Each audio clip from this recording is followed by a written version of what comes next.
Sa ngalan ng Ama at ng Anak at ng Espiritu Santo, Amen. sumainyo ang Panginoon. At sumaiyo rin. Mga kapatid, ngayon po ay araw ng Lunes sa loob ng ika-29 na linggo sa karaniwang panahon.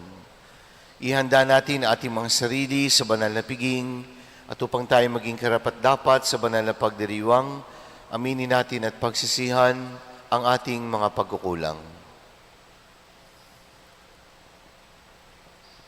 Sinugong tagapagpagaling sa mga nagsisisi, Panginoon, kaawaan mo kami. Panginoon, kaawaan mo kami. Dumating na tagapag-anyayang mga makasalanay magsisi, Kristo, kaawaan mo kami. Kristo, kaawaan mo kami. Nakaluklok ka sa kanan ng Diyos Ama upang ipamagitan kami, Panginoon, kaawaan mo kami. Panginoon, kaawaan mo kami. Kaawaan tayo ng makapangyarihan Diyos. Patawarin tayo sa ating mga kasalanan at patubayan tayo sa buhay na walang hanggan. Amen. Manalangin tayo. Ama naming makapangyarihan, gawin mong lagi naming matapat na sundin ang loob mo upang kami wagas na makapaglingkod sa iyo. Sa pamagitan ni Jesucristo, kasama ng Espiritu Santo, magpasawalang hanggan. Amen.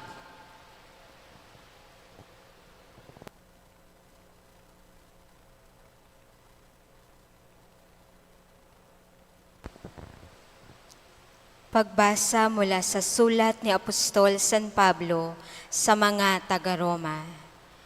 Mga kapatid, hindi nag-alinlangan si Abraham sa pangako ng Diyos, kundi lalo siyang tumibay sa pananalig at pinuri niya ang Diyos.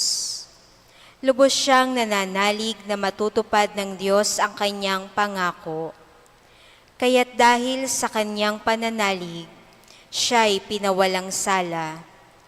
Ngunit ang salitang pinawalang sala ay hindi lamang para sa kanya, kundi para rin sa atin. Tayo'y pinawalang sala dahil sa ating pananalig sa Diyos na muling bumuhay kay Jesus na Panginoon natin. Ipinapatay siya dahil sa ating mga kasalanan at muling binuhay upang tayo'y mapawalang sala. Ang salita ng Diyos. Salamat sa Diyos.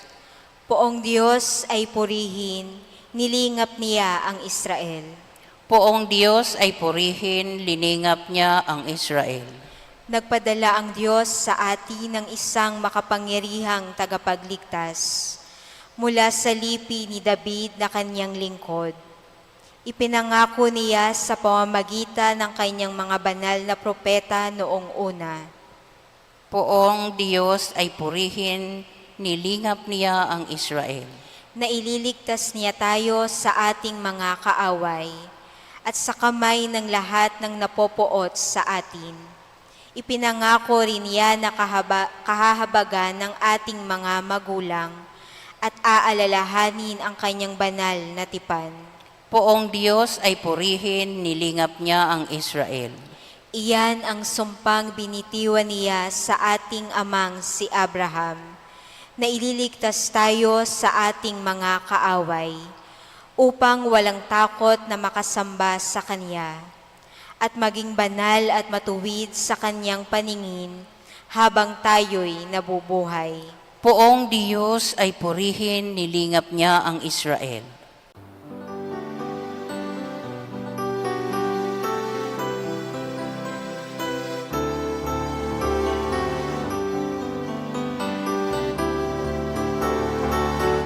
Alleluia, alleluia, alleluia,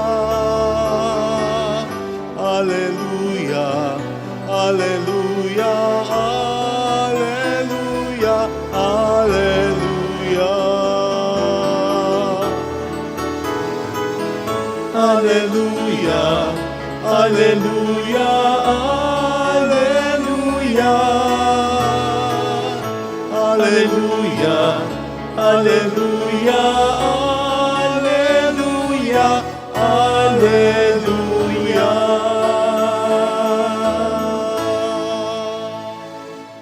Sumainyo ang Panginoon. At sumaiyo rin. Ang mabuting balita ng Panginoon ayon kay San Lucas. Papuri sa iyo, Panginoon. Noong panahong iyon, sinabi kay Jesus ng isa sa mga tao, "Guro, iutos nga po ninyo sa kapatid ko na ibigay sa akin ang bahagi ko sa aming mana."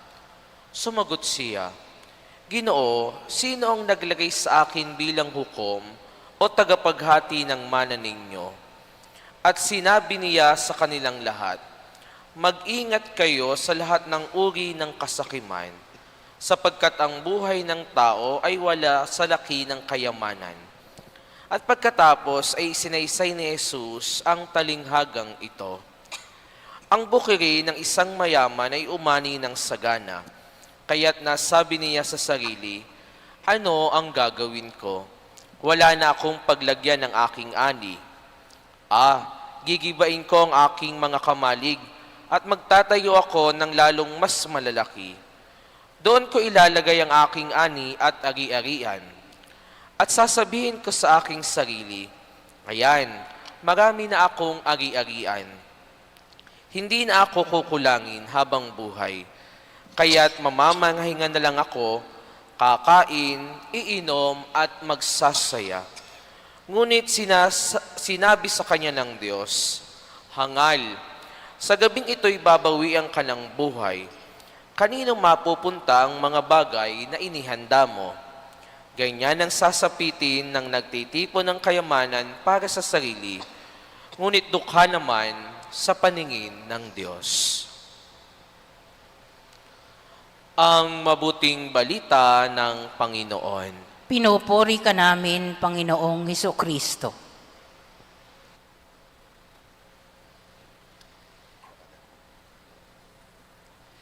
Palakpakan po natin ang mabuting balita at ang ating mabuting Diyos.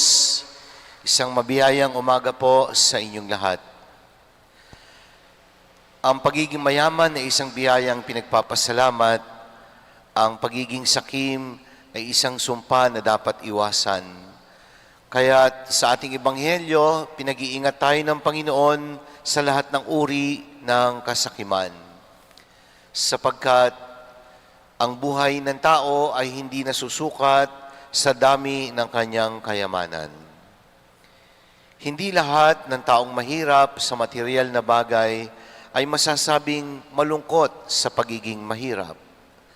At hindi naman lahat ng mayaman at sagana sa mga material na bagay at ari-arian ay masasabing masaya na sa kanilang buhay.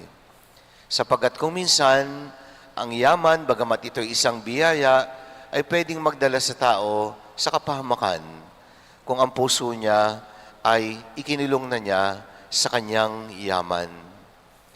Isa po sa mga klasikong halimbawa sa Biblia ay ang kwento tungkol kay Sakeo. Si Sakeo po ay isang punong publikano, isang mayamang publikano, a chief tax collector.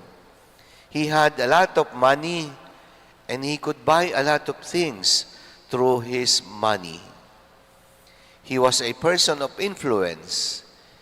He was a person with position in being a chief tax collector. And despite the very rich life of this person, he was not completely happy. May isang bagay na napakahalaga na wala at tila kulang sa buhay ng taong ito. Something very important was missing in the very rich life of this person because he was looking for something more.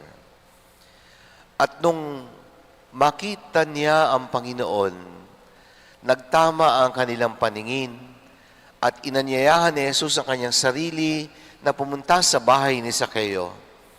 At si Sakeo naman po ay nagpaunlak. When Zacchaeus allowed Jesus to enter into his life, by entering into his house, he found the true treasure na kailanman ay hindi na ibigay ng mga yamang meron na siya. Kaya sabi ni Zacchaeus, nung si Jesus ay nasa kanyang bahay, Panginoon, ibibigay ko po ang kalahati ng aking ari-arian sa mga mahihirap.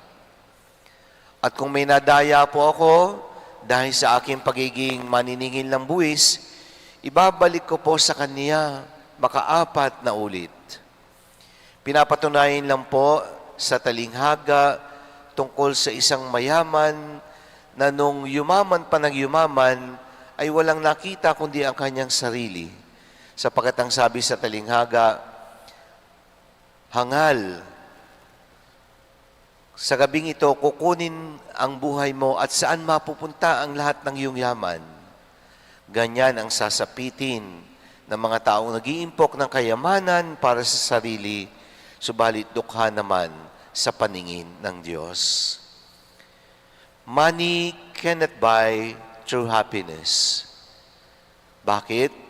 Sapagkat sa buhay ng tao, there's more to life than money and material possessions. May mga tao nga na nagsasabing, mabuti pa nung simple lang ang buhay namin, tahimik at masaya ang pamilya. Bakit kung kailan kami naging mayaman, saka naman kami naging magkakaaway, naging komplikado ang aming buhay? Indeed, money cannot buy true happiness. Pangalawa, there are things that money cannot buy. At totoo naman po yan, hindi mabibili ng pera ang magandang pag-uugali. Money can never pay for good manners, good conduct, for morals, for respect, for character, for common sense, for trust, and many other virtues. Mabibili ng pera ang magandang bahay, subalit hindi ang masaya at tahimik na tahanan. Mabibili ng pera ang malambot at mamahaling higaan, pero hindi ang mapayapa at tahimik na pagtulog. Mabibili ng pera ang masarap na pagkain, pero hindi ang ganang kumain. Gaano man kasarap ang iyong pagkain, kung wala ka namang panlasa, hindi mo rin yan ma-appreciate. Gaano man karami ang iyong kakainin, kung wala ka namang gana, anong saysay ng masarap na pagkain. Mabibili ng pera kahit ang buong Mercury Drugstore, pero hindi ang mabuting kalusugan. Makapagpapagawa ka ng magandang libingan para sa iyong darating na kamatayan pagdating ng takdang panahon. Subalit, hindi mabibili ng pera ang buhay na walang hanggan. Mababayaran ng pera ang edukasyon ng inyong mga anak kahit sa pinakamamahaling universidad na meron kang pwedeng pagdalan sa iyong anak. Pero gaano man kalaki ang tuition fee, hindi mabibili ng pera ang magandang pag-uugali na hindi mo naman itinuro sa iyong mga anak. Bulastog, walang respeto, mayaman naman sa maraming bagay. Love only grows by sharing. Ang tunay na paglagos sa pag-ibig ay nakikita kapag ang pag-ibig ay binabahagi sa iba. Sabi nga, a bell is not a bell until it is rung. A song is not a song until it is sung. And the love in our hearts is not put there to stay, because love is not love until it is given away. You can only have more for yourself by giving it away to others. Huwag nating kalilimutan na ang pinakamasayang tao sa mundo ay hindi yung mga taong walang ginawa, kundi mag-ipon ng mag-ipon at magpayaman. Ang tunay na maligaya ay yung mga taong nakakatagpo ng kaligayahan sa kanilang pagbibigay. Give your best and expect to receive the best. Because after all, katulad ng paulit-ulit kong sinasabi, ang magdadala sa atin sa langit ay hindi ang mga kayamanang iniipon natin para sa ating sarili na pagdating ng araw ay iiwan at pwedeng pag-awayan lang ng pag-iiwanan. Ang magdadala sa atin sa langit ay ang mga yamang habang tayo nabubuhay ay ating ibinabahagi upang iangat ang antas ng pamumuhay ng iba. Our value as persons, my dear friends, is not measured by how much we have acquired, not by how much we have possessed, but by how much we have shared. We can never receive what we are unwilling to give. Mag-ingat sa lahat ng uri ng kasakiman, sapagkat ang yaman ng tao'y hindi nasusukat sa dami ng kanyang kayamanan. Pagpalain po tayo ng Diyos. Sa misang ito, ipapanalangin po natin ang obispong itinilaga para ating maging tagapangasiwa, si Bishop Hubert Milo Vergara. Habang tayo po ay naghihintay sa pagdating ng bagong obispo, meron pong itinilagang obispong tinatawag na Apostolic Administrator, ang obispo ng Pasig, na walang iba kundi si Bishop Hubert Milo Vergara, na nagdiriwang ng kanyang kaarawan ngayon. Mga kapatid, may pananalig na walang maliw sa pagkalinga ng Diyos sa atin. Buksan natin ang ating mga puso upang higit nating maunawaan ang mga bagay na mas dapat nating pahalagahan sa ating buhay. Ang ating itutugon, Panginoon, dinggin mo ang aming panalangin. Panginoon, dinggin mo ang aming panalangin.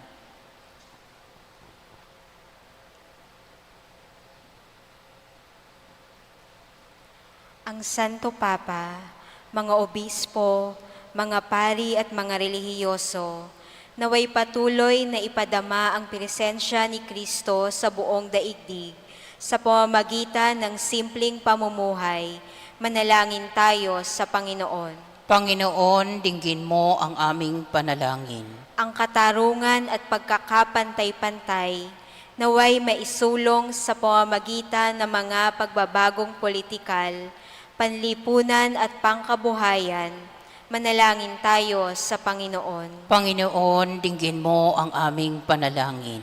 Tayo naway maging sensitibo sa mga hindi nakaaangat sa buhay at matuto tayong magbahagi ng ating yaman sa mga dukha. Manalangin tayo sa Panginoon. Panginoon, dinggin mo ang aming panalangin. Ang mga may sakit at mga nagdurusa, naway makadama ng kayamanan ng presensya ng Diyos sa kanilang buhay. Manalangin tayo sa Panginoon. Panginoon, dinggin mo ang aming panalangin. Ang mga yumao, naway biyayaan ng awa ng Panginoon ng liwanag, kapayapaan at kapahingahang walang hanggan. Manalangin tayo sa Panginoon. Panginoon, dinggin mo ang aming panalangin. Tahimik tayong manalangin para sa ating mga personal na kahilingan.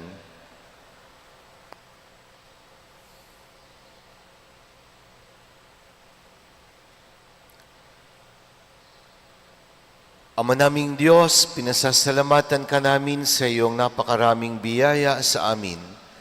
Tulungan mo kaming may pananagutang gamitin ang aming mga ari-arian na nagmula sa iyo, alang-alang kay Kristong aming Panginoon. Amen. Pag-aalay.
Manalangin kayo mga kapatid upang ating paghahain ay kalugdan ng Diyos amang makapangyarihan. Tanggapin nawa ng Panginoon itong paghahain sa iyong mga kamay, sa kapurihan niya at karangalan sa ating kapakinabangan at sa buong sambayanan niyang banal. Ama naming lumikha, ipagkaloob mong ikaw ay aming kusang mapaglingkuran sa paghahain namin ng mga alay na iyong bigay, upang kami dalisayin na iyong pagmamahal sa paglilingkod namin ngayong ginaganap ang banal na pagdiriwang sa pamagitan ni Kristo kasama ng Espiritu Santo magpasawalang hanggan. Amen. Sumainyo ang Panginoon. At sumaiyo rin. Itaas sa Diyos ang inyong puso at diwa. Itinaas na namin sa Panginoon. Pasalamatan natin ang Panginoong ating Diyos. Marapat na siya'y pasalamatan. Ama naming makapangyarihan, tunay ngang marapat na ikaw ay aming pasalamatan. Ikinalugod mong likhain ang sanlibutan na iyong pinagbabago at idinarangal sa pamagitan ng iyong anak na kinalulugdan. Kaya't utang na loob ng iyong mga itinatangi at ng mga banal na kapiling mong lagi ang iyong paggiliw at pagkakandili. Kaya kaisa ng mga anghel na nagsisiawit ng papuri sa iyo, nang walang humpay sa kalangitan, kami nagbubunyi sa iyong kadakilaan.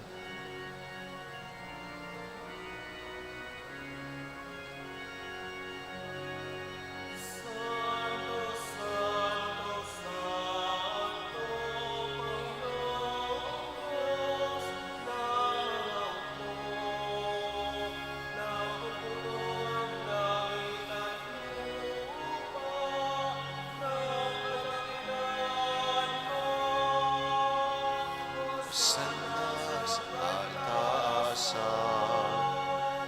pinagpala ang naparirito.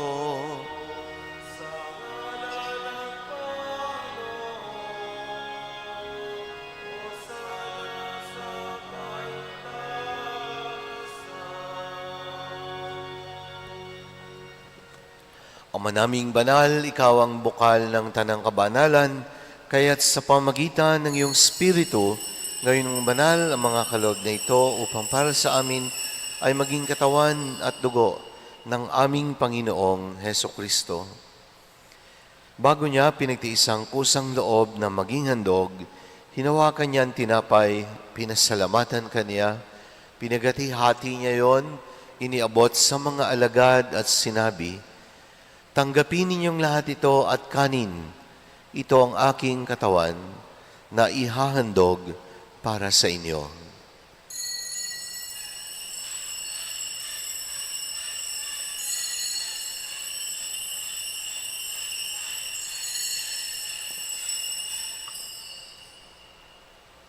Gayun din naman nung matapos ang hapunan, hinawakan niya ang kalis, muli kanyang pinasalamatan. Iniabot niya ang kalis sa kanyang mga alagad at sinabi, "Tanggapin ninyong lahat ito at inumin. Ito ang kalis ng aking dugo, ng bago at walang hanggang tipan.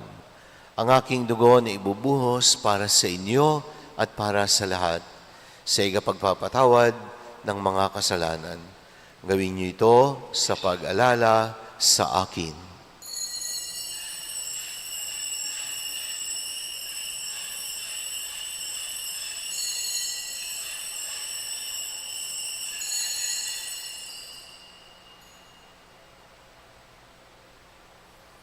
Ipagmunyi natin ang misteryo ng pananampalataya.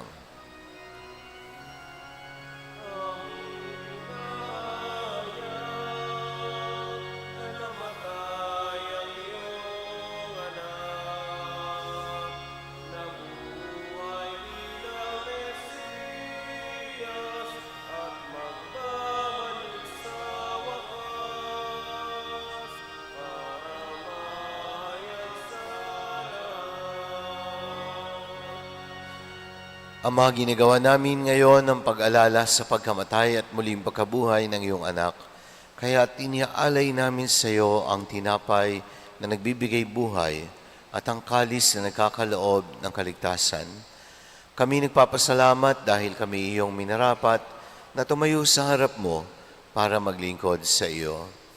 Sinasamo namin kami magsasalo-salo sa katawan at dugo ni Kristo ay mabuklod sa pagkakaisa sa pamagitan ng Espiritu Santo. Ama, lingapin mo ang iyong simbahang laganap sa buong daigdig. Puspusin mo kami sa pag-ibig na aming tagapangasiwa at ng tanang kaparian. Alalahanin mo gayon ang mga kapatid naming nahimlay na may pag-asang sila'y muling mabubuhay, gayon din ang lahat ng mga pumanaw. Kawa mo sila at patuloyin sa iyong kaliwanagan. Kawa mo at pagindapatin kaming lahat na makasalo sa iyong buhay na walang wakas, kaysa ng mahal na Birheng Maria na ina ng Diyos. Ng kanyang kabiyak ng pusong si San Jose, kaysa ng mga apostol, ni San Antonio ng Padua at ang lahat ng mga banal na namuhay dito sa daigdig ng kalugod-lugod sa iyo, maipagdiwang nawa namin ang pagpupuri sa ikararangal mo sa pamamagitan ng iyong anak na aming Panginoong Hesukristo. Sa pamamagitan ni Kristo, kasama niya at sa Kanya, ang lahat ng parangal at papuri ay sa iyo, Diyos Amang makapangyarihan, kasama ng Espiritu Santo, magpasawalang hanggan.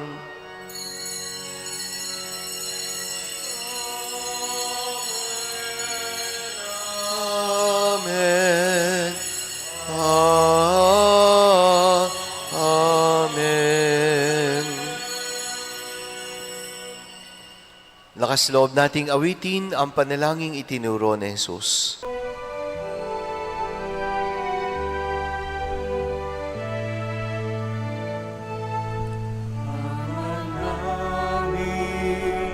Sumasalangit ka, sambahin ang ngalan mo. Mapasa amin ang kaharian mo, sundin ang loob mo. Dito sa lupa, parang sa langit, bigyan mo po kami ngayon ng aming kakanin sa araw-araw at pagnawarin mo kami sa aming mga sala para na pagpapatawad namin sa nagkakasala sa amin. At huwag mo kaming ipahintulot sa gusto, at iadya mo kami sa lahat ng masama. Hinihiling namin kami adya sa lahat ng masama, pagkalooban ng kapayapaan araw-araw, iligtas sa kasalanan at ilayo sa lahat ng kapahamakan. Samantalang aming pinananabikan ang dakilang araw ng pagpapahayag ng tagapagligtas naming si Jesucristo.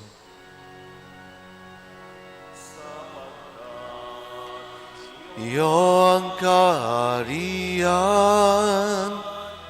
at ang kapangyarihan at ang kapurihan.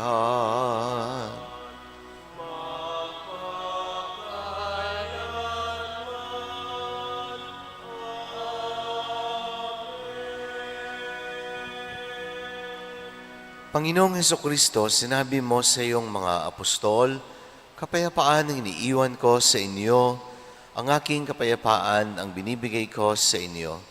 Tunghayan mo ang aming pananampalataya at huwag ang aming mga pagkakasala. Pagkalooban mo kami ng kapayapaan at pagkakaisa ayon sa iyong kalooban, kasama ng Espiritu Santo, magpas sa walang hanggan. Amen. Ang kapayapaan ng Panginoon ay laging sumainyo. At sumaiyo rin. Magbigayan kayo ng kapayapaan sa isa't isa. Peace be with you.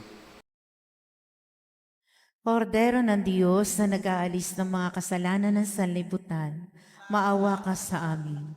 Kordero ng Diyos na nag-aalis ng mga kasalanan ng sanlibutan, maawa ka sa amin. Kordero ng Diyos na nag-aalis ng mga kasalanan ng sanlibutan, ipagkaloob sa amin ang kapayapaan. Mga kapatid, narito ang Panginoong Hesus, ang Kordero ng Diyos. Siya ang ating tanging yaman na nag-aalis ng mga kasalanan ng mundo. Mapalad ng mga inanyayahan sa kanyang piging. Panginoon, hindi ako karapat-dapat na magpatuloy sa iyo, ngunit sa isang salita mo lamang ay gagaling na ako.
Manalangin tayo.